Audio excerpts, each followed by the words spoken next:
Good evening. I'm Mark Harris. Welcome to DiversiTV Season 2. We are continuing on in our journey through various aspects of the diversity continuum as defined by Lane Community College. Tonight we'll be looking at a GLBTQS QTS perspective, which, in case you're not familiar with the acronym, generally speaking, the gay, lesbian, bisexual, transgender, queer questioning, two-spirit perspective. And I'll introduce our guest in a second. Our mission, if we go to slide, is the DiversiTV mission is to illuminate everyday diversity issues and give the mic and the camera to those who don't always get it. And tonight is definitely one of those intersectional type topics, shall we say. But just to give you this schedule for past events and future events, we started out as we do every term with the native perspective, because we're on Turtle Island. Then continuing on with a tradition that we set, we have the Anglo perspective on diversity. Then Africans in America. Then Latino. Asian perspective. And this week we're doing the GLBTQS, QTS perspective. Next week we'll be looking at disability. Just before Thanksgiving, we'll be interviewing youth, and we'll be looking the week after Thanksgiving with class issues, and then ending our season with spirituality and / religion. Our guest tonight is Jasmine Swires, and basically the difference, since we actually have had a couple of different lesbians already this season, I decided to look at what we refer to in the diversity training trade as intersectional issues. And the intersectional issues are people are rarely fitting into categories. Many of us actually fit into lots of different categories in terms of the intersections. And one of the things that often becomes an issue in terms of looking with homosexuality is, especially with parents and parenting, what is, this is often raised in terms of dealing with interracial kids. I feel sorry for the kids. And so nobody really gets the kids' perspective. It's usually the adults talking about, what it's like about coming out. Nobody really talks with the kids about, okay, what is it like to grow up in a home, okay, where you have two moms, two dads, blended family, extended family. Nobody talks to the kids. So tonight we have Jasmine Swires, who's an LCC student studying with a dual major, studying to be both a dancer and a doctor, maybe a doctor who works on dancers.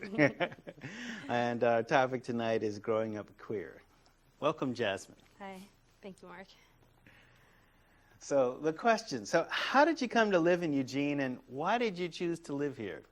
Well, I really didn't have much of a choice. My mom moved here from back east, and here I am, and I've been here my whole life, so 26, 27 years. And I don't know, just living, being the best that I can be in this particular environment. And what do you find, shall we say, interesting about this environment? What is your experience of the community in Eugene, say, geographically, environmentally, culturally? Well, honestly, on a cultural level, I haven't seen very many people of color. So, I mean, more and more they're coming through. But I remember when I was like one of the only, African American students in my class. And what school? I actually went to Whitaker Elementary to start off with, which is now closed. Okay. but everyone knows the Whitaker neighborhood. Right, So we'll yeah. go into the Right. neighborhood scenario in a Right. little bit. But Uh-huh. and then I went to Kelly and Jefferson, and then I also went to South and Churchill. So I got different perspectives, and actually finished at the Opportunity Center. Okay. So, because I couldn't really handle the cultural environment of my high school. So Churchill and Churchill and South. South. And South. Churchill was a way more harder than South Eugene. South Eugene was definitely could see that I needed to be in a different environment as far as my education because of my circumstances. But Churchill was definitely I had more of the sweeping under the rug type thing as far as my education. Like, we just kind of pass you. We won't see if you're actually getting quality education, and so it was definitely interesting, to say the least. As a former Churchill staff person, I'm sorry to hear that, but given that kind of stuff happens, and I'm not excusing it, but You can't. I'm sorry to hear it, and it's not surprising because it often happens, especially with people who cannot pass the paper bag test. I'm sorry to say. And so that, when you talk about, being the only black kid in class, and that is actually a frequent. Especially in that particular neighborhood. In that particular neighborhood. Yeah. I Right. saw it a lot when I was living in the Whitaker area, which is still, the poorer neighborhoods. You have people that choose to live outside the box as far as like what they want to do with their lives, and then people of color, not just African Americans, but you have a lot of Hispanics as well living in that area. People that choose to have an alternative lifestyle, so gay, lesbians, and people that just aren't with the social norm, which is kind of, as far as living in Eugene for so long, the social norm is definitely blurry here. There's a lot of people that are choosing to live alternative lifestyles, and it's more accepted in this particular area, per se, say living out in Junction City or, somewhere else where it's more conservative. Would you say the social norm, at least in terms of the advertising, the reputation that Eugene has, would be sort of like middle class, liberal, nuclear family, mom and dad, blah, de, blah, de, blah. What would you say the social norm is? The social norm? Wow. For this town, it definitely fluctuates, and especially from my personal perspective. Right.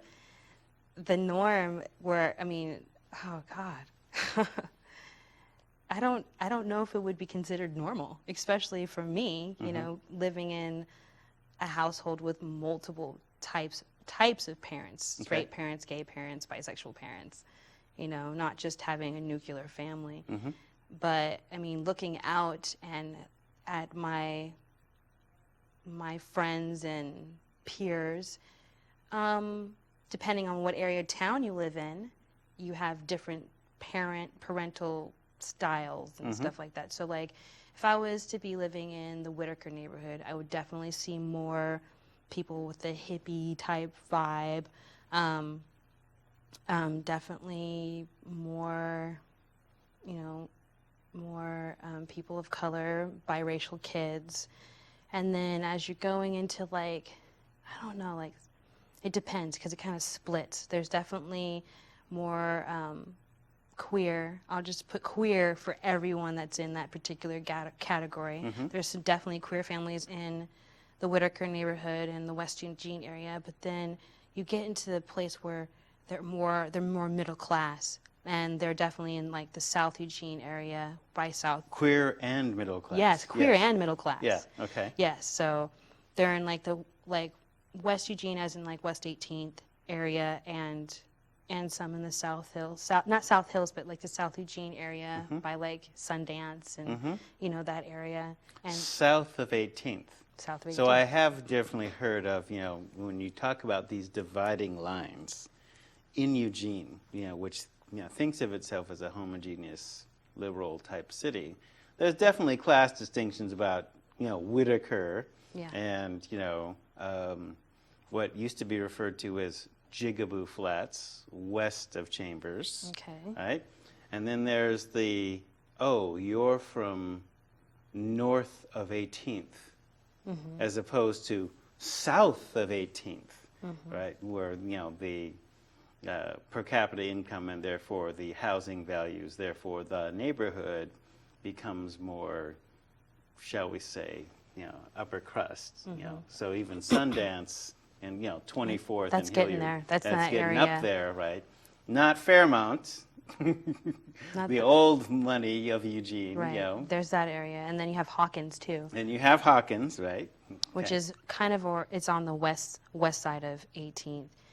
So I mean, it's weird because it kind of connects. That whole area kind of connects in a strange way. Like if you were to go through the back areas of the neighborhood, you can actually connect yourself through that whole neighborhood kind of connects, and that's like one end area of the neighborhood. Like if you want to go into town and get your groceries and do your thing, there's ways of getting to your neighborhood, and not necessarily and bypassing a bunch of stuff, so Unpleasantness, I would assume. unpleasantness, The common folk. the common folk, that definitely would work. So, these observations growing up here, and this is the place that you've grown up Yeah. in different neighborhoods Yeah. and I guess you allude to different, an extended family where you have a number of parental figures. Yes.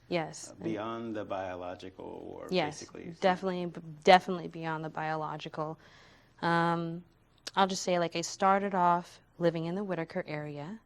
Actually, I started off living downtown, so towards like 8th by like Well Hall and all that. I lived in that area, which is definitely the nitty gritty, as far as downtown. Right. And then we moved to the area across the tracks on North Polk, so by Okay. the Whitaker area, in the heart of Whitaker, right next to the school, and that's my biological. And then we moved to the west side on West 18th, and kind of were by Hawkins actually, but we were down the hill. We weren't up the hill. We were definitely down the hill. North of 18th. North not of 18th, south of not 18th. south of 18th. I Yes. did not live south of 18th. I wasn't on East 18th, or we would call East Side, West Side. Yeah, You know, right. so I was on the west side of 18th, and then actually after that was with my biological family, and then when I left my family there and I was adopted by different parents and parental figures.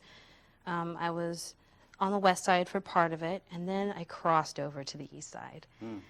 And before I did that, I went back to the old neighborhood, which was Whitaker, and I was actually in what we call the Felony Flats. So that's 6th Yes. area, Right. where there's like lots of traffic and all that. I was there for a while, and then I chose to move to the east side, and I've been there pretty much ever since. And as far as like the neighborhood, I'm trying to think as far as like how many people of color actually see in that neighborhood, and there aren't very many. And as far as in the lesbian community, lesbian and gay community, I'm really trying to think how many I actually know that live over there. And I actually know some that live but they're middle class. They're not Okay. like near campus. They're not in the poor area. They're in the middle class. So they live over on like Willamette, the upper part of Willamette, so like 37th and stuff Yeah, like right. that. And they're Okay. actually starting to make money. They own their own homes, own property, da da da da. And then you have like people that, a lot of the lesbians and queer folk in this town actually end up moving out of town because they want to deal with like the country and stuff Right, like that. They don't right. usually stay in town. So, So if they have the money, they move. yep, they sure do. Yeah. They don't want to have to deal with being here necessarily, even though, in some respect there's, a pretty strong lesbian community here. Yeah. And, on previous shows in this season, we've talked, the lesbians have talked about, some of the lesbian guests have talked about, possibly why that is in terms of, as opposed to a San Francisco, Right, where where's strong gay men community. strong gay men community, men make more money, so boom, Eugene would be a magnet because, some environmental things, but also because, women can make more money and be employed here, et cetera, in a different way. So when we're talking about intersections, then, that already we're starting to see these divides around, okay, sexual orientation, family structure, class. So when we look at, culturally, right? So, and usually culturally, when we talk about that in diversity, right? That usually refers directly to race, Right. but it, Sexual orientation can definitely sexual mean that. orientation, any number of things. So I assume, at least, your mom was black, right? One of them. One of them. Okay. So when we talk about, okay, who forms your identity? This is the juicy stuff. Okay. Because let's see, how many, right now I'll just say in my lifetime I think I've had like 4 or 5 different mothers. Okay. I have my biological mother, and then I have the mother in my life right now who's queer. Okay. And then other women in my life that have definitely, have raised me, with open values, a lot of they're pagan women and, women that choose to have strength and want to like develop my strength, and then of course I've had some nuclear families with, moms and dads and that kind of thing too. Okay. Both black and white. Okay. My mother, my biological mother, also raised us. In my biological family, I also had godparents too, and my godparents were a lesbian couple. Okay. And I can think about like when I was like 5 or 6 years old, I remember just them being, loving each other, being a family, and I never thought anything of it. It was just them being, just being, know, and there was no confrontation. there was no anything out of the ordinary. No, not at all. Yeah. Not at all. It was. I mean, it was just standard. It was. That was it was in my household. I mean, I had no books like Heather Has Two Mommies. No. Oh no. None of that stuff. None of that stuff. Like because I had my mom living in my house, and I had my stepdad. Okay. Biracial family, because my brothers and sisters are biracial. And then on a few times we had my godparents move in. And they lived with us, and that was like, it was 2 women at the time. They had their roles, they did their thing, and that was that. And then when my parents split up, my mom decided to venture out in different, to do different things, and she fell in love with a woman. But I never thought anything of it. It was just like, oh, mommy's got a new partner. And we didn't use the partner term. Yeah, right. We didn't do any of that stuff. That didn't exist. That was not in my vocabulary at all. Right. It was just like, okay, there's people in my house, and, I was very asexual, I didn't really think about that. And then one day, my mom, she comes to me, and she comes out and says she's gay. And I'm like, oh, okay, well, whatever. What is that supposed to mean? Yeah. And I've seen gay people my whole life. Yeah. So it didn't dawn on me like, oh, this was so different. Oh, this is like, whatever. So, I was like, okay, you're gay, and it wasn't even like I didn't even have 24 hours to really absorb it. I went to school the next day, and someone asked me, "Is your mom gay?" And I was like, whoa, did everyone else know about this? And I didn't know about this. Was there an email? Was there Did I miss the memo? Yeah, did I miss the memo? Exactly. And the first thing, and I'm not sure if it was out of fear or just out of like total like, I was like, no. Automatically. It just was like, no. Well, that question and how it was asked and the tone and all that kind of stuff. So is that like a positive thing, a negative thing? That's so gay. Like that? How was the question asked? It was like, they just came up, is your mom gay? Just little kid, really like kind of in your face. I want to know what's going on. Yeah. And I was just kind of like, no. I didn't really know what to say. I didn't know how to address it. Yeah. And I didn't even think anything of it afterwards. I mean, I kind of did. I was kind of like, that was so weird. Did I just, Deny did I what just she deny? just told me? Right. Yeah. But at the same time, I was like, well, I've seen my mom with men, Yeah. And I didn't even really think about that necessarily, but I was just like, it didn't make any sense to me of it being bad, of it being anything that was abnormal. Right. Because it was like, it was just addressed to my mother. It wasn't Right. addressed to my godparents, Yeah. who I'd seen, being lesbian my whole life, So I didn't know what to, I didn't see that there was a difference, Yeah. because, obviously there wasn't, but it was being addressed to me like it was something, Like a big deal. like a big deal. Right. And you hadn't had the sex talk then. Well, we No? did. You did? I Okay. think, Okay, because I so might have he- been a little older, maybe 7 or 8. All So I right. definitely had the sex talk because I had asked my mom. But then, she gave me books that had both people. I didn't see, I got to okay. see both sides. I didn't get to see just man and woman. I didn't get to see woman, I got to see everybody. Because she had been with men, and you'd figured out that, okay, she had to be with a man to make you. Right. Yeah, she definitely gave me that, but Okay.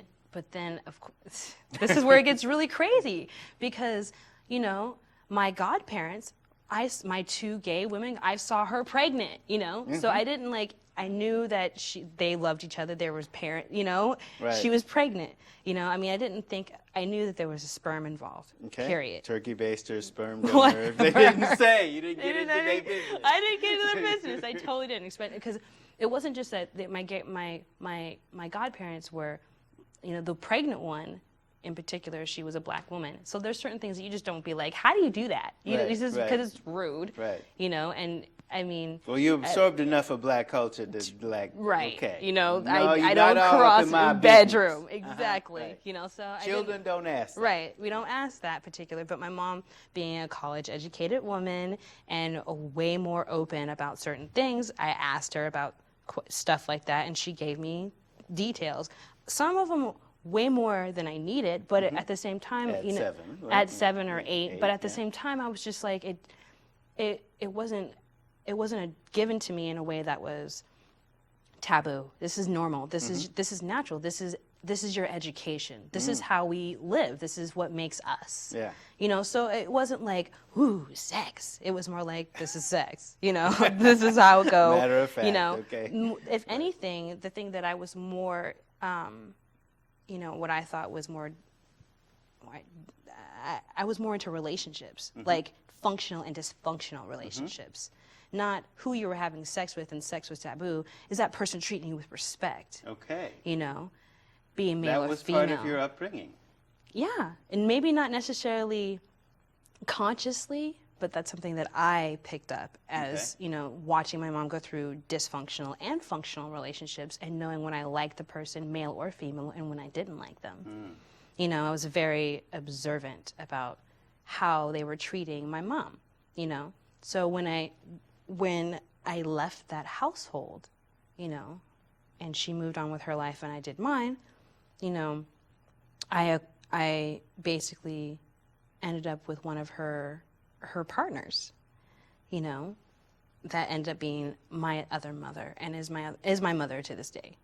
She is there for me more than my biological, and she's a white woman and she's queer, and that is and I got a lot, it's funny because I got a lot of my education of being a black person, a black female, from her. She's not black at all. There is some interesting irony in that, I mean, the parallels that, I can see living in this town about, there's no black bookstore. No. Right? So if I want, back in the day when Izzy was still alive, if I wanted, to get the new Bell Hooks or a book about black women in history, You et had to cetera, go to I a had lesbian to go bookstore. A lesbian bookstore, Sure did. right? I mean, so you've been to my office, so you've seen the autographed picture of Alice Walker. I mean, Izzy sold that to me, even though, it's like, hey, Alice signed that and she handed it over to me because of whatever work I was doing at the time, right? So it has always been the height of irony to me to be able to get that level of sophistication in terms of, black female literature from a white lesbian bookstore. Yeah. And so, for you to say now, because now there's multiple levels that, because the rackaroo, shall we say, against gay people, part of the homophobia, part of the, Andy Rooney in 60 Minutes, I just think it's not homophobia, it's not a phobia, I just think homosexuality is wrong. Well, it's a reality, so deal with it. In a previous generation, you would just say interracial marriages are wrong too. Yep. So whatever. So, basically people object because, they won't have good role models, they'll grow up queer, they'll yada, yada, yada. And it's like, okay, you're having a level. So I know this as a preventionist, okay, in terms of you want to avoid sexual trauma, sexually transmitted diseases, et cetera, et cetera. You basically brief your kids in as soon as they're able to form the question. Whenever they're able to form the question, and many of them are able to form the question at 5 or 6, okay? So you're having I have to admit, you're having a more sophisticated sex talk without having the sex talk, right, than I did in a quote-unquote normal nuclear middle-class black family, right, where it's not like it was taboo. Dad's a doctor. Right. So, but it's very clinical, et cetera, et cetera, et cetera. Right. Nothing about dysfunctional relationships, nothing about, they're married today. So, all right. I don't know too many people, in my generation that are married for 52 years. No, so, no. So, and your relationships are a little bit more fluid. But, one of the things that I see definitely as a healthier conversation around sex and sexuality being, matter of fact, and that, so-called homosexuals are not focused on sex to the degree that heterosexuals are at all. Yeah. It's not about that. No, all right? it's not. But it is about some respect in how they treat you, whether it was, whether mom was in a heterosexual relationship or bisexual or whatever the label it is we're calling. So you were there to see that.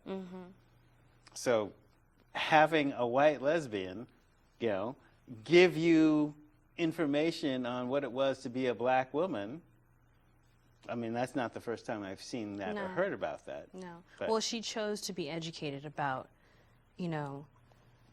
other people's, cultures. She's definitely what we would call an ally, but at the same time, she knew that she couldn't overstep her boundaries either. She knew that I needed to figure out what it meant for me to be a black woman too. And I definitely did get a lot of it from my mom, my biological mother. But when it came down to it, she wasn't around for me to ask the serious questions. And she kept, my mom, she forces like, Alice Walker and, Toni Morrison and, right. All these books down my throat. And, I honestly was not interested in reading a lot of them, not because they're not good literature, but because I just didn't feel like they were talking about me. Right. They didn't speak to me, Partially. Things that didn't really talk about my race, or my sexuality or anything like that. Because I'm definitely, a friend told me that I'm an ambassador of my culture. And what culture would that be? Being an African American living in this particular town, because Okay. I live with lots of Caucasians. But also, and if you're talking about sexual orientation, I'm an ambassador of my sexuality. And, that's pretty much what the topic of this particular show is about, is my sexuality, which... You said you want, before we right? What I thought was really cool, and I shared this with a bunch of our lesbian friends, right? said, well, Jasmine says her sexual orientation is single mom. So it's about that rather than who we hooking up with at any particular time and Exactly. place. Which, you know. Exactly. And we'll talk about being a breeder because of the, you know, but Right, okay. right. So what are you saying your sexual Well, orientation is? I don't have a sexual orientation. People are like, oh, what? No, you gotta have a sexual. No, I don't. I'm a sexual being. I was created because someone decided to have sex, Yeah. and ta-da, here I am. Here I am. You know, I don't consider myself heterosexual, bisexual, transgender. I don't consider myself any of those things. I'm a mom, and I want to raise my child to understand that, people choose to have, distinctions, but there really isn't. I mean, pardon me, but like, for me, when I look at this, it's like, I've been attracted to a transgendered person before. So where does that leave me? Well, it's not bisexual, and it's not gay, and it's not straight. So, geez, where does that put me? Where's the category for Jasmine? Guess you'll have to invent it. Yeah, I've heard that before. See, yeah, right. So, yeah, Two-Spirit doesn't really get it exactly. No, so, no. right. I'm a sexual being, and I'm attracted to all types of people, depending on what category you want to choose to put yourself in, instead of being just a human being. Because that's what I am. I was created in a sexual manner. It's the process of just even like gender, just gender right there. I mean, there's, we've grown up to think that we only have two genders, and we all know that that's not real. I mean, there's documentaries about doctors switching people and, making them female when they weren't female and all kinds of stuff, And then you have... It's easier to make a hole than a pole. Right. Or, whatever, and then you have like situations where like, on a biological level, if you take any kind of human sexuality class, you'll find out that you can have female parts and male parts in the same body. Right. And certain hormones are more feminine and some hormones are more masculine, and they can live in the opposite bodies. Right. So... Well, we all make both, like estrogen yes. and testosterone. So, yes. But we're not even talking about on that level. You can have female feet on a male body, just by the way it's formed, things like that, So what makes it to where like it's going to be just so, black or white per se, so to speak, like Mark, you're a man and I'm a woman. Okay, well that's great, but my sexual drive, for example, could be more masculine and yours could be more feminine, according to our cultural standards of what that would be, Right. I mean, it's very blurry, and it's like, I think it's time for people to recognize that chopping it up and putting in its separate little compartments is not going to make any difference. It's not going to change it. It's not going to make people grow into anything, as far as like a whole human being. They keep talking about, being equal and being fair and everything.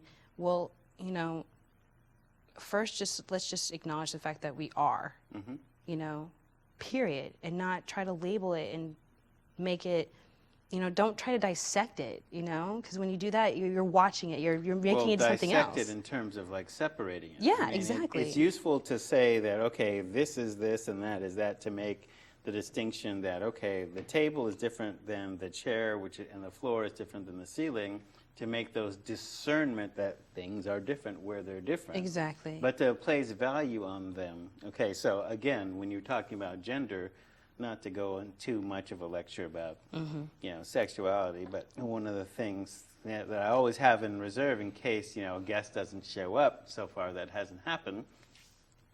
Well, actually once last season, but it still worked. Okay, so with this particular topic, so for example, in the native concept of Two-Spirit, which is one of the things I want to have, a native Two-Spirit talk about, okay, what is the framework of how that works? So it's not so much about, gay, lesbian, bisexual, transgender is about who you have sex with You know, I mean, and if you look at the literal meaning of those words in English. But in 117 Native American languages, there's a word for at least a third gender, and some of the particular tribes, like the Osage Nation, have 7. All right, 7 genders within that particular culture, each with a specific role. And so you can have, you know, in the generic term, when you talk about two-spirit, right, as it translates into English, you have a male and female spirit in one body. That makes them a sacred person because they're like a creator. Right. Because creator contains both genders and is beyond Exactly. either. Right? Exactly. So you can have a female spirit in a male body who is embodied enough in that spirit enough to take part in male only rituals. And you can also have a male spirit, male body, female spirit, participate in female-only rituals with the women. So, and then you have a Wakandaji, which in Osage means person of mystery. So it's fluid, right? You know, Right. so natives aren't the only ones to do that. You know, in contemporary Africa, you know, as Audre Lorde, you know, famous black lesbian poet, writer, researcher, talked about, the Fawn of Dahomey have 12 kinds of marriage. Okay? Not 2. Not There's 2. 10 more not, attached not to that. 1, not, you know, man Man or and woman. woman, right. 12 Right. kinds of marriage, all right? And so when we deal with the reality of the fact that the genetic code puts up intersex people, that's 4 million people, 4 million human births on the planet every year. Let's extend that back 100,000 years. How many cultures would choose to then fully integrate that diversity into their community? So the fact that you have a contemporary African culture doing that, and you have a traditional native culture doing that, it's only a matter of time till you start exploring in other cultures where, before the influence of weaponized Christianity, just to put a face on weaponized Christianity, that is the cross-burning, genocide, conquistador, crusadering, Right. okay, that form of, you know, because Yeshua didn't kill nobody, didn't lead no armies, so there didn't, you know, basically kept people from stoning people. Right. So at some point, that becomes different than the original expression. So that's what I mean by weaponized. Yeah, exactly. Okay? So when we start looking at the whole expression of slavery, and there's a suppression of sexual diversity among traditional populations, hello. Oh, saying black people are cursed because God cursed them, and that's why they're black? Weaponized Christianity would say that. Did say that.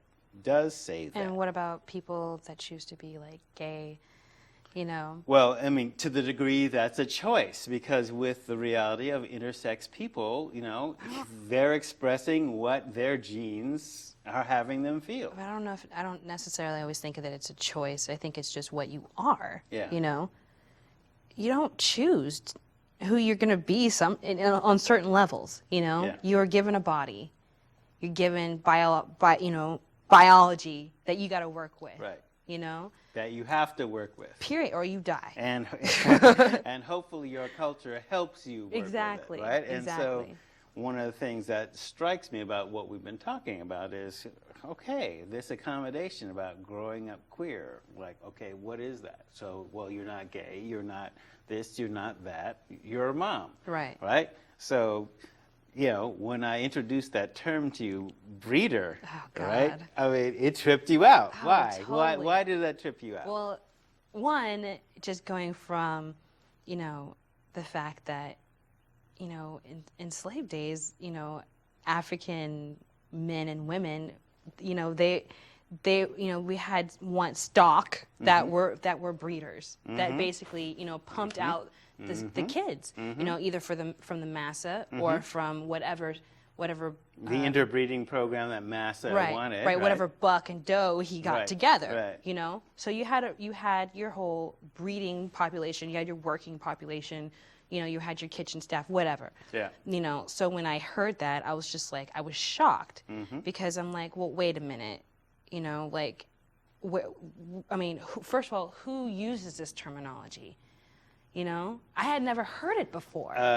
You know, who I heard it from was a gay white man. And that always just kind of, like that, I mean, I'd never heard that. Breeders? I never heard Right. of breeders. And that was the Whoa, first thing that's that deep. I flashed to was like, okay. And they were so- referring to heterosexuals. Right. Okay, they're referring Not to heterosexuals. lesbians who get sperm donors. See, and that's where, like, when you said it to me, that was like the first thing I was thinking. I was like, wait a minute, are they talking about themselves like that? No. Or are they, so they're talking about heterosexual couples that are breeders. Which is like, Okay, so you know. I mean, so it was a bit pejorative. It was a bit negative. It was, you know, whatever, and maybe a counter reaction Right. to prejudice, which you know I Exactly. can That- understand as a yep. black person. You know, That, you know, yep, I have mine. white folks, Ofe, you know, crackers, you know. I can think of all kinds of things, you know. Talk about, you know, sometimes when we're, you know, I mean, black people can be racist, You gotta know, be in our own, de-escalate. you know, when we're with our own, we can talk about, you know, the assortment of crackers that we have in Eugene. Yes. You know, I mean, We won't go there. We won't go we there. won't go there. Because- But I mean, so I can understand the impulse. But you Yeah. know, breeders. Well, okay, all right. Well, we consider ourselves normal to. I mean, that's what we do. But okay, you're putting us down for being a breeder. Okay, all right. So that's in reaction.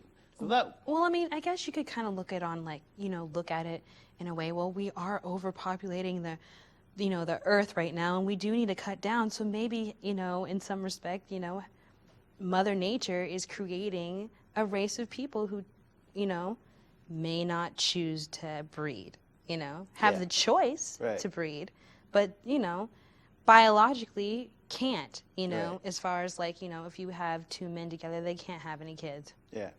You have two women They have to together, adopt. they have to adopt, or they have to choose to find someone that's going to donate Yeah. their bodies to do that. Yeah.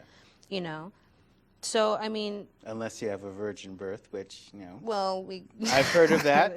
You know, somebody that admitted to happening that to them, but that's interesting. rare. That's interesting. Yeah. But you know, I mean, you know, so sometimes I think about that. It's like, well, you know, is this Mother Nature's way of you know, creating, you know, some balance? You know, I mean, you see it in animals too. You know, it's not just. I mean, we're animals too. You know, you don't just see it in humans. You know, and you know, my thing about it is like, you know, choosing to, you know, create a family on a biological level is not the same as having a family on a communal level. Yes. You know what I right. mean? Completely different. You know, it is. And if you choose to adopt, or if you do choose to actually have children, you know, you're going to be dealing with their friends, you know, Right. which is going to be Right. part of your family Right. anyway. Right. You know, you're going to be dealing with more children, you know, whether you choose not to have kids, you know, unless you completely isolate yourself, which I know people that do, from children, Right. you know, Right. you are going to be an influence. You're going to create family. It's just, that's the human nature. And new definitions like Uncle Grandpa. Like Uncle Grandpa, exactly. You know, what is an Uncle Grandpa? It's like, you know, but you know, it's a blend, you know, and people I think need to recognize that on a lot of different levels, sexually, you know, racially, you know, we're blending. We're not isolating ourselves and becoming like one or the other. It doesn't work. We have, you know, the human existence is a form of continuum. It, you know, we're creating life and dying and recreating life and recreating definitions. You know, I mean, our English language is so cut and dry. It's so black and white. There's really not very much dichotomy. Well, it seems, despite the presence of Shakespeare, it seems to be a language more suited to accountants than mystics or Definitely. artists or poets. I mean, yeah, you can rhyme in it. Or but- families, you know? Well, it has these cut and dried categories, and, you know, we had to inject two-spirit into the GLBTQ question because GLBT doesn't even speak to, you're a spiritual being and this is who you are, and it's actually divinely ordained that you be like that, whatever that is, fluid. I always think it's really interesting, like even when I look at it, even when I look at the acronym, or if that's what you would call that's it. what it is. Yeah. Okay, when you look at it, it's so chopped. It's so sliced and diced, and it's not a flow. No. You know, and that's what, you know, a lot of my upbringing with lesbians and, you know, with you know, gay people, period, it's not, their lifestyle isn't like that. Their lifestyle is more holistic. They're searching for themselves a lot of times, or they have found who they are and they realize they're organic. They're not like, they're not a machine. They're not chopped up. They are a whole person, you know, and, you know, when you look at the language, you know, just looking at it, it's just so chopped up. It's not all encompassing, which is what they want, you know, which is what I would want personally, you know, as, you know, a person that has grown up in a queer household. And like, okay, I'm going to switch topics because this is really important. Feel free. I am not an ally. I am not an ally for the queer community. You're not? No. Why? Because I was raised like, adamantly. because I was raised with queer people. That means it's part of my fabric of my being. Okay. There is so that means you're not outside of that community. And that's the, I mean, it drives me crazy. It's like, you know, what are you supposed to do with that? You know, I'm, you know, just because I've chosen to have some heterosexual relationships makes me, I have to be an ally. Right. That doesn't work Right. because I mean, it's the fabric of my being, you know? My first concept of love was with watching lesbians hug and kiss each other, you know? I mean, I can't, I don't know. I'm definitely not an ally. Okay, because, you know, when we talk about that in diversity circles, usually the context is an ally, just like in military terms, is a person with power that advocates for you. And I don't have power. Right? No. Well, you have the power of definition, sis. I mean, come on. Right. Okay, you have the power of conviction in terms of, you know, your upbringing has put you in a place of, shall we say, intersection. And being in the intersection, I mean, I was talking with, you know, one of our allies today about, okay, if you're in the middle of the intersection, let's say, I don't know what the referent is for Eugene, so I'm just going to use the LA one. Okay, you're at Wilshire and Westwood Boulevard. Okay, now Wilshire Boulevard at that point is 6 lanes. Okay, which is bigger than I-5. Yeah, that's and it's really a street. Big. Right. All right? 6 lanes, and Westwood Boulevard is, you know, 2, right? And if you stand in the middle of that traffic, okay, you have to be careful because you gonna get hit if you stand in the wrong place. Right. And you got, you know, there's people that say, okay, how do I get across this? And you're saying, okay, go now, you go now, you go now. Oh, stop, hold on. Okay, and it's a position of power, Right. but it's dangerous because you have, you know, divided loyalties and, you know, there's power in those intersections. Okay, there's power in the trickster people who basically make those things fluid. Right. Right? So, I mean, if one of my Indian two-spirit friends says, oh, well, you're two-spirit, and she says, well, that doesn't mean you're gay. Okay, well, then what does that mean? Because I like women. So what? Where does that put me? What does that? Right. Where does that put me? Okay, you know. So you're saying, you know, in diversity circles, we usually say an ally, somebody outside of that community that has power, that advocates, you know, when that community is being dissed or is in danger. Exactly. All right. But I'm not outside. So you're not outside of the community, No. even though you're a breeder. A breeder. Oh. Yeah, but whatever, you know, Right. and it's like, okay, looking at those pejorative terms, you know, because it was, you know, like a black gay man that was basically telling me about, you know, we were talking about the whole breeder issue and dinge queens and snow queens. What? What is that? Yeah. What? Essex, what is that? He said, well, in gay men's magazines, it's, a dinge queen is a white gay male that likes black gay males, and a snow queen is a black gay male that likes white gay males. Oh, what? The language is even The racist. language is like racist. It's like, oh, okay. So let's talk about intersections where there's racism in the homosexual community. Definitely there's racism in the heterosexual community and heterosexism. And as Remy was talking about last week, heteronormative language.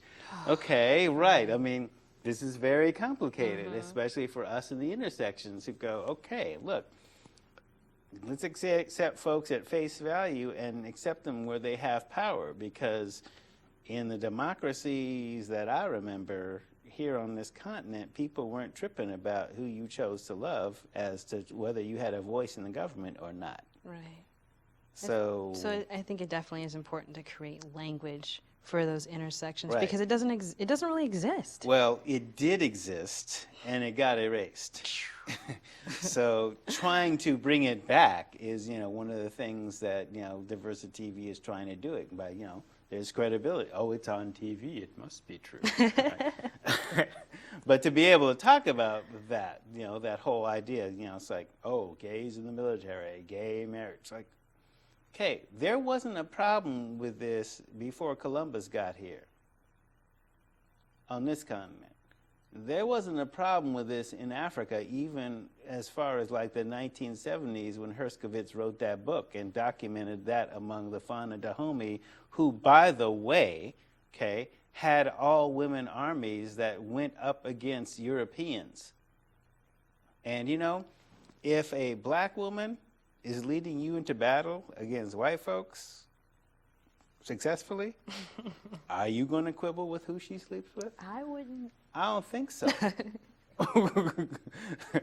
don't think so.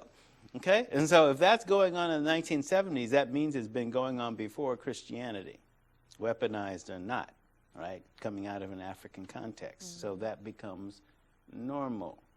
So reclaiming that, multi-literate, the village that's raised, the African village that's raising that child, if they're speaking like 5 languages, several different religions, 12 kinds of marriage, that kid is going to be dealing with that kind of diversity.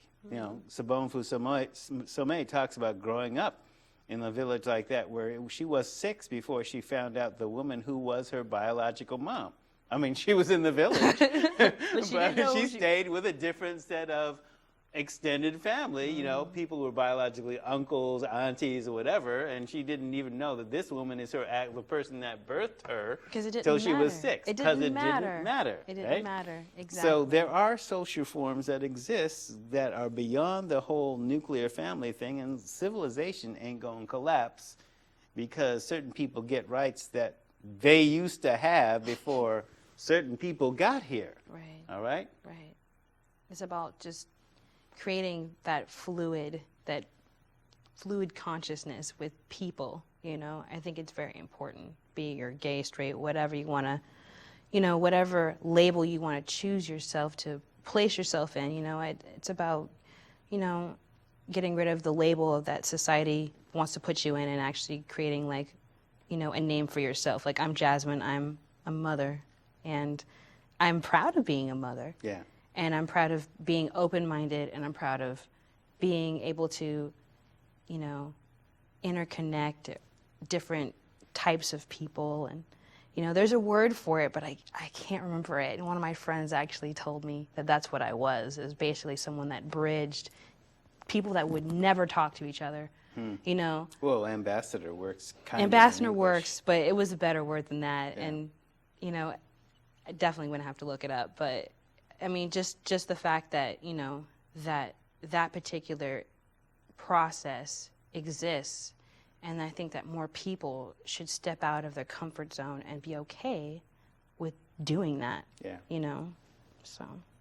I mean, we are getting to the place in the show with final thoughts and all that kind of stuff. So what do you see as persistent challenges in your life? And I guess if we looked at what advice would you have for people living in these categorical intersections? Step out of your comfort zone and check out what's on the other side. You'd be surprised how much fun you'd have. You know, honestly.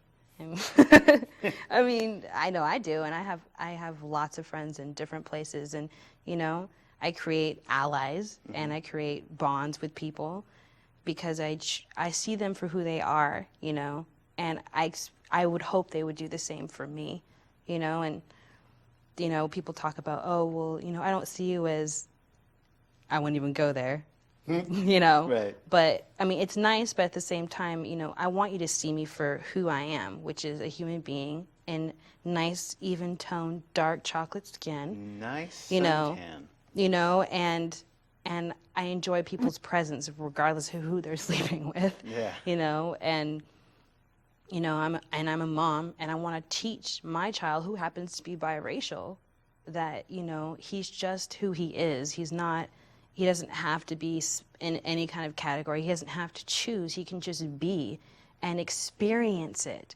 you know, not analyze it, you know, and dissect it, but just experience it. Yeah. Experience being a human being. Yeah. Yeah. Well, thank you for coming. Yeah. If you like what you've seen, we like you to give us feedback, and you can email your feedback to liveclass@lanecc.edu, and someone will respond. I'll respond.